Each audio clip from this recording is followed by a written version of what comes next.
So I took a little bit of a break today from the upper body skills like the handstand and the hanging practice I've been doing, just so I could focus a little bit on lower body and hopefully recover the upper body some so that I can have a higher performance output on handstand presses and other sorts of strength building that I'd like to do along the way.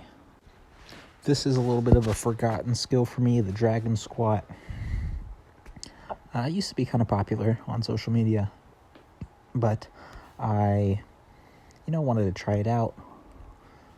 I don't really get too deep. I kind of bend. My legs are pretty long. I'm pretty tall, so I don't know if I'm really going to be able to get that really deep dragon squat unless I get a lot more mobility in the legs. But I can touch my feet with my hands while doing the dragon squat position.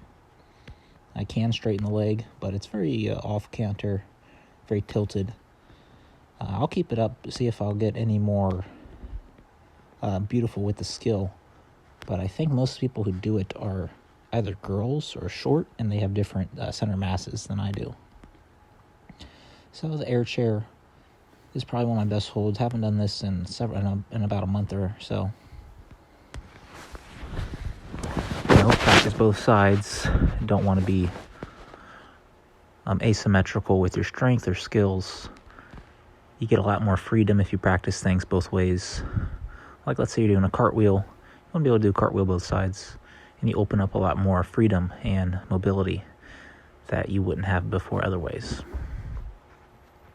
Here's one of my favorite books, favorite authors, Robert Greene. You can pause it there if you want to read today's Daily Law. It's Daily Laws by Robert Greene. It just, you read one of the pages. He has a page for every single day. So every day I just read one page, or at least I try to. I normally get lost around June or so, and then I don't pick it up till about now in October or November. Here's a little bit of weightlifting. Please leave a like, comment, and subscribe. Please like the video. Leave a comment, hopefully about a question for a question and answer video that I'm going to do soon when I get a couple more questions. And subscribe if you're not. Share the video if you are subscribed, if you want to. But here's some weightlifting. Focusing a lot on the eccentric, the lowering part.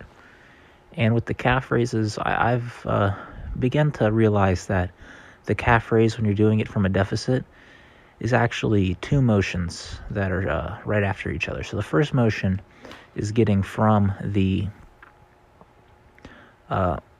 extra range of motion you get from dipping your heels below your toes, and then you get it from below to a leveled that you would be at while standing, and then you do an elevation of the heels. Then you go from elevation of the heels to a level, and then you dip down into an extra stretch range of motion.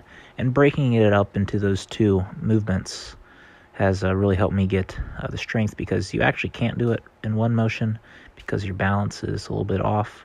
I guess if you're on a machine, it would be a little bit different. When I do the dragon squats, I used to do Hawaiian squats with it, or pirate squats, whatever you like to call it, when you have your legs in a figure four. But I just forgot to do it. So hopefully next time when I do these again, I'll superset the Hawaiian squats with the pirate squats. They're pretty much the same movement, just your leg is in a different position, so it just changes a little bit of some leverages. Some stretches here. I'm trying to hold each position about as long as I can and not really try to go super intense like I used to. So I'm holding it, trying to get a nice muscular contraction in the groin and the adductor region of the legs.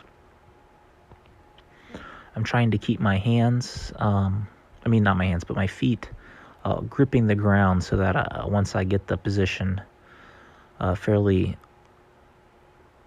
comfortable, I can take my hands off and get more of a leg iron cross where I'm supporting myself only with my feet.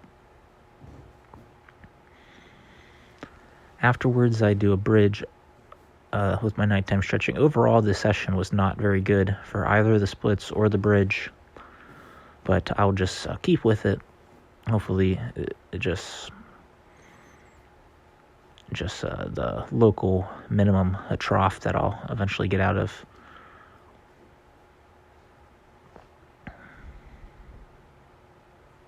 So I did the bridge. When I had my hands, I started off doing the bridge with my hands super close together, like right next to my head, and that actually kind of hurt my shoulder a little bit. So I moved my arms out, and then it did not hurt at all. And I finished off today with a little bit of juggling, 4 balls. Again, not my best, but still fun, hopefully building up the working memory and the hand-eye coordination. And then I like to do sort of a drop set.